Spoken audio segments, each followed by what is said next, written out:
1997년 북한 함경북도의 작은 마을.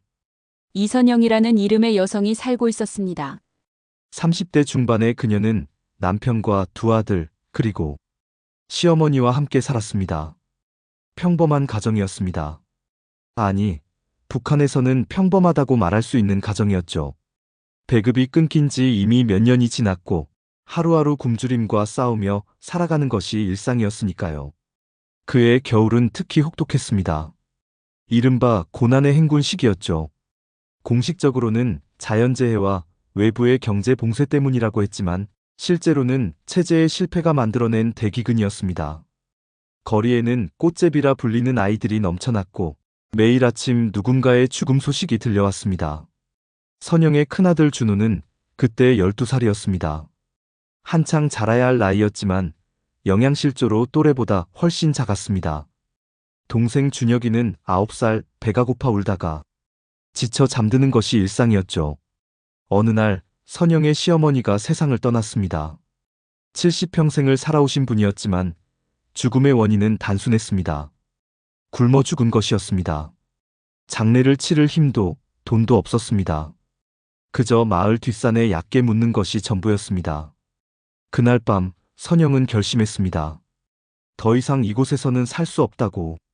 아이들을 이렇게 죽게 할 수는 없다고. 여보, 우리 중국으로 갑시다. 남편 태우는 고개를 저었습니다. 당신 미쳤소? 잡히면 우리 다 죽소. 아이들까지. 이대로 있어도 죽어요. 차라리 한번 해보는 게 낫지 않겠어요? 그렇게 가족회의가 시작됐습니다. 아니, 생존을 위한 계획이 세워지기 시작했습니다. 선영에게는 중국 쪽에 먼저 넘어간 친척이 있었습니다. 연락은 끊긴 지 오래였지만 그것만이 유일한 희망이었습니다. 탈북을 결심하는 것과 실제로 실행하는 것은 완전히 다른 문제였습니다. 우선 돈이 필요했습니다. 중개인에게 줄 돈, 국경을 넘을 때 필요한 뇌물, 그리고 중국에서 생활할 최소한의 자금. 하지만 그들에게는 아무것도 없었습니다. 선영은 집에 있던 모든 것을 팔기 시작했습니다. 돌아가신 시어머니의 옷까지, 결혼할 때 받았던 이불, 심지어 아이들의 겨울옷까지. 장마당에서 헐값에 팔리는 물건들을 보며 가슴이 찢어지는 것 같았지만 그녀는 이를 악물었습니다. 태우는 몰래 중개인을 수소문했습니다. 위험한 일이었습니다. 잘못 걸리면 정치범 수용소행이었으니까요. 하지만 다행히, 아니 불행히도 탈북을 도와주는 사람들을 찾는 것은 그리 어렵지 않았습니다. 당시에는 워낙 많은 사람들이 국경을 넘으려 했으니까요. 중개인과의 첫 만남은 긴장의 연속이었습니다. 어두운 골목에서 만난 남자는 40대쯤 돼 보였습니다. 그는 담배를 피우며 차갑게 말했습니다. 어른 둘, 아이 둘이면 2,000위안씩, 총 8,000위안이요. 북한 돈으로는 상상할 수도 없는 액수였습니다. 태훈이 당황해하자 중개인이 비웃듯 말했습니다. 못 내겠으면 말고. 나 말고도 가려는 사람 많소? 선영이 나섰습니다. 절반만 먼저 드릴게요. 나머지는 중국 도착해서 드리겠습니다. 중개인이 잠시 생각하더니 고개를 끄덕였습니다. 줬소. 하지만 중국에서 일주일 안에 나머지 돈 못 주면 당신들 북한으로 되돌려 보낸다는 거 알고 있소? 그것은 사형 선고와 다름없었습니다. 하지만 선택의 여지가 없었습니다. 다음 몇 주 동안 가족은 마지막 준비를 했습니다. 아이들에게는 아무 말도 하지 않았습니다. 12살, 9살 아이들이 비밀을 지킬 수 있을 리 없었으니까요. 그저 잠깐 중국에 있는 친척 보러 간다고만 했습니다. 선영은 매일 밤 아이들의 얼굴을 바라보며 기도했습니다. 신을 믿지도 않았지만 그 순간만큼은 간절히 빌었습니다. 제발 우리 아이들만큼은 살게 해달라고. 출발일은 1998년 1월 15일로 정해졌습니다. 한겨울, 두만강이 꽁꽁 얼어붙는 시기였습니다. 중개인의 말로는 그때가 가장 안전하다고 했습니다. 얼음 위를 걸어서 건널 수 있으니까요. 하지만 안전하다는 말은 상대적인 것이었습니다. 1998년 1월 14일 저녁. 선영은 평소처럼 저녁을 준비했습니다. 아니, 준비하는 척했습니다. 먹을 것이 거의 없었으니까요. 옥수수 몇 알로 죽을 끓였고 아이들은 그것마저도 귀한 듯 먹었습니다. 엄마, 내일 정말 중국 가요? 준호가 물었습니다. 선영은 아들의 머리를 쓰다듬으며 밝게 웃었습니다. 응, 거기 가면 맛있는 거 많이 먹을 수 있어. 그것이 거짓말인지 진실인지 선영 자신도 확신할 수 없었습니다. 그날 밤 일찍 잠자리에 들었습니다. 내일을 위해 체력을 비축해야 했으니까요. 하지만 잠은 오지 않았습니다. 선영은 천장을 바라보며 지난 시간들을 떠올렸습니다. 이 집에서 결혼하고 아이들을 낳고 웃고 울었던 모든 순간들이 다시는 이곳에 돌아오지 못할 수도 있어. 그 생각에 눈물이 흘렀지만 소리내어 울 수는 없었습니다. 1월 15일 새벽 3시 중개인이 약속한 시간이었습니다. 가족은 조용히 집을 나섰습니다. 짐은 최소한으로만 챙겼습니다. 옷 몇 벌과 약간의 음식, 그리고 선영이 간직해온 가족 사진 한 장. 어둠 속에서 5명의 그림자가 더 보였습니다.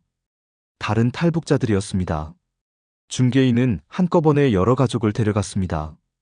더 효율적이었으니까요. 소리내지 마시오. 내 뒤를 따라오기만 하시오. 중개인의 낮은 목소리가 어둠 속에서 울렸습니다. 그렇게 그들은 걷기 시작했습니다. 마을을 벗어나 산길로, 다시 더 깊은 산속으로. 아이들은 힘들어했지만 끙끙거리며 따라왔습니다. 선영은 준혁이의 손을 꼭 잡았고 태우는 준호를 업었습니다. 몇 시간을 걸었을까요?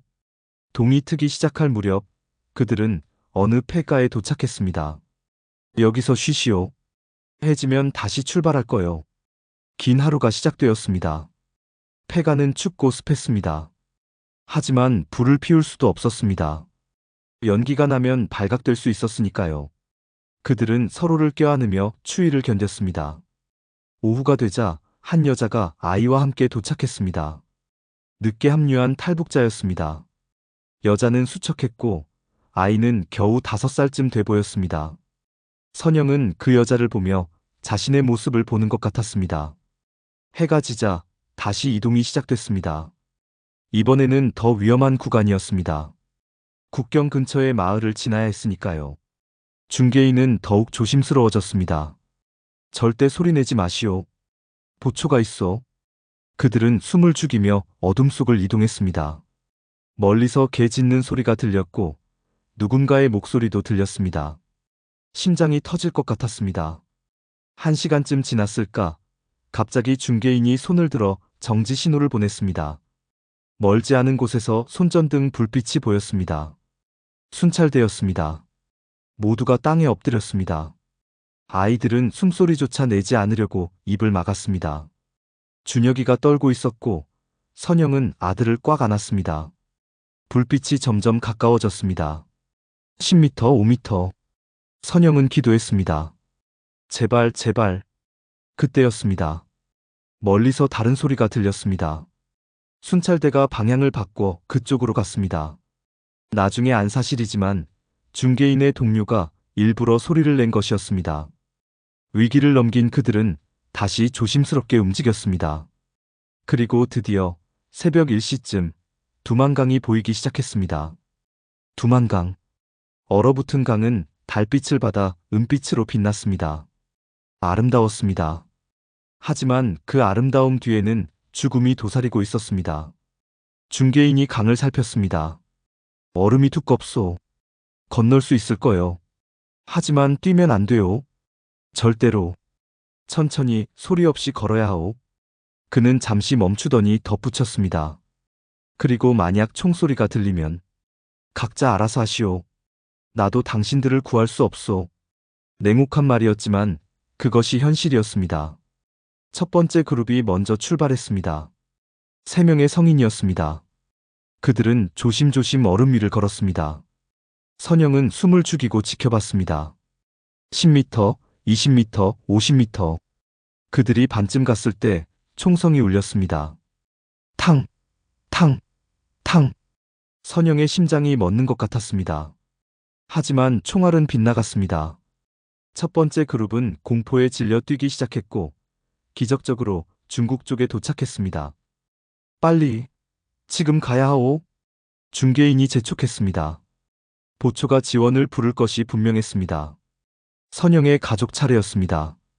태훈이 먼저 나섰고 그 뒤를 선영이 그리고 준호와 준혁이가 따랐습니다. 얼음 위를 걷는 느낌은 기묘했습니다. 미끄럽고 불안정했습니다. 발밑에서 얼음이 삐걱거리는 소리가 들렸고 그때마다 심장이 철렁 내려앉았습니다. 엄마, 무서워요. 준혁이가 울먹였습니다. 선영은 아들의 손을 더 꽉 쥐었습니다. 괜찮아. 조금만 참아. 거의 다 왔어. 하지만 그것은 거짓말이었습니다. 아직 반도 못 갔으니까요. 그때였습니다. 멀리서 고함 소리가 들렸습니다. 거기서 움직이면 쏜다. 북한 경비병이었습니다. 손전등 불빛이 그들을 향했습니다. 뛰어! 태훈이 소리쳤습니다. 더 이상 선택의 여지가 없었습니다. 가족은 뛰기 시작했습니다. 얼음 위에서 발이 미끄러졌지만 넘어질 수 없었습니다. 넘어지면 죽는다는 것을 본능적으로 알았으니까요. 총성이 다시 울렸습니다. 탕! 탕! 탕! 이번에는 더 가까웠습니다. 선영은 준혁이를 안고 뛰었습니다. 앞에서 태훈이 준호를 끌고 가고 있었습니다. 30m, 20m, 10m. 중국 땅이 가까워졌습니다. 하지만 총성은 멈추지 않았습니다. 그때였습니다. 탕! 선영이 비틀거렸습니다. 등에 뜨거운 무언가가 스쳤습니다. 총알이었습니다. 엄마! 준호의 비명이 들렸습니다. 선영은 쓰러지지 않으려고 버텼습니다. 아직 중국 땅이 아니었으니까요. 아직 아이들을 놓을 수 없었으니까요. 엄마, 피가. 준혁이가 울먹였습니다. 선영은 웃으려고 애썼습니다. 괜찮아. 조금만. 조금만 더. 마지막 힘을 짜내어 선영은 뛰었습니다. 5m, 3m, 1m. 드디어 그들은 중국 땅을 밟았습니다. 선영은 그 순간 무릎을 꿇었습니다. 더 이상 힘이 남아있지 않았습니다. 엄마, 엄마. 아이들이 울부짖었습니다. 태훈이 선영을 안았습니다. 여보, 정신 차려. 선영은 희미한 의식 속에서 아이들을 바라봤습니다. 준호의 얼굴, 준혁이의 얼굴. 살아있었습니다. 중국 땅에 있었습니다. 살았구나. 우리 아들들. 선영의 목소리는 점점 작아졌습니다. 엄마, 눈 감지 마요. 제발. 준호가 엄마의 손을 붙잡았습니다. 하지만 선영의 손은 점점 차가워지고 있었습니다. 엄마, 아파요? 준혁이가 물었습니다. 선영은 마지막 힘을 다해 웃었습니다. 아니야. 안 아파. 잠깐만. 눈 감고 있어. 곧 끝나. 그것이 선영의 마지막 말이었습니다. 선영은 중국 땅에서 숨을 거뒀습니다. 총알은 그녀의 등을 관통했고 너무 많은 피를 흘렸습니다. 중개인은 의사를 부를 수 없다고 했습니다. 불법 월경자를 도우면 자신도 위험해지니까요. 태우는 아내를 땅에 묻었습니다. 이름도 없는 무덤이었습니다. 묘비도 없었습니다. 그저 작은 돌무더기만이 그녀가 그곳에 있었다는 것을 증명했습니다. 준호와 준혁이는 울지 못했습니다. 아니, 울 수 없었습니다. 울음소리가 누군가를 부를까봐 두려웠으니까요. 그들은 그저 무덤을 바라보며 서 있었습니다. 엄마가 정말 안 아픈 걸까요? 준혁이가 물었습니다. 태우는 아들을 안았습니다. 응, 이제 안 아파. 엄마는 이제 편히 쉬고 있어. 하지만 그것이 진실인지 아무도 알 수 없었습니다. 그 후 이야기는 더 길고 복잡합니다. 태훈과 아이들은 중국에서 숨어 살았습니다. 불법 체류자로서의 삶은 쉽지 않았습니다. 언제 잡힐지 모르는 불안감, 가짜 신분증으로 살아가는 삶, 그리고 무엇보다 선영에 대한 죄책감. 몇 년 후 그들은 브로커의 도움으로 한국에 입국했습니다. 또 다른 위험한 여정이었지만 이번에는 무사히 도착할 수 있었습니다.